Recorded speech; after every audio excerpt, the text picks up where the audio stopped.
Сәлем жас физик, бұл жылу физикасы сыдыңги 4-ші. Бастапқы күйі бірдей, идеал газдың көлемі біріншіден изобаралық, екіншіден изотермалық, үшіншіден адиабаталық процестерге бірдей шамаға артатын болса, яғни көлемі бірдей шамаға артса, онда атқарылатын жұмыс сұрап отыр. Әрине бұл сұрақты жаттап алуға болады, бірақ түсінбей жаттағаннан қиын ғой негізі. Әрине ол Б болады, изобарада көп, одан кейін изотермада, ең азы адиабатада. Неге олай? Талайық. Мысалы, біз бірінші П-ның В-ға тәуелді графигін сабылайық. Яғни бізде Y осінде П тұрсын, X осінде В тұрсын. П және В. 0, мұнда П, мұнда В. Және олардың бастапқы күйі бірдей деп айтылған. Яғни біз олардың белгілі бір точкасын алайық. Яғни мынандай бір точка алайық. Оның П-сы бар, В-сы бар деген сияқты. Я, мінекей, мына жер бізде сонда В0 бола қойды. Мына жер бізде сонда П0 болады. Ең бірінші изобаран. Изобаран мен былай салайын.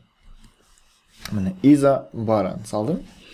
Осылай салып қойдым. Екінші түрі ол бізде әрине изотерма. Мен оны былай немен келтіріп қойдым. Бұл бізде изотерма. Мінекей. Және ең соңғысы ол адиабаты. Мені жасымен келтірсайын. Ол сәл тіктеу болады. Неге қарағанда? Изотермаға қарағанда. Міне, жігіттер қыздар, енді не істейміз? Жалпы жұмыс ол мына заттың, мына графиктегі ол немен анықталады?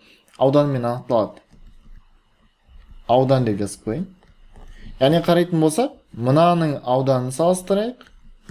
Одан кейін біз мынаның ауданын салыстырайық, чтобы айырмашылық болу үшін, мінекей.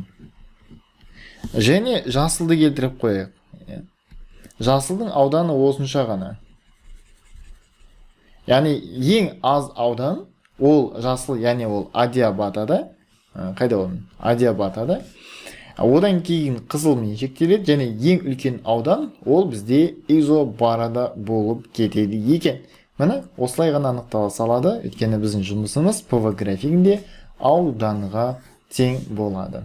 Түсіндіру осылай, әдіс графикалық метод деп аталады. Ұнаған болса, әрине бұл жерде лайк басуға болмайды, бірақ дегенмен саған түсіндіру жол ұнады деген үміттемін. Келесі сабақта кездескенше.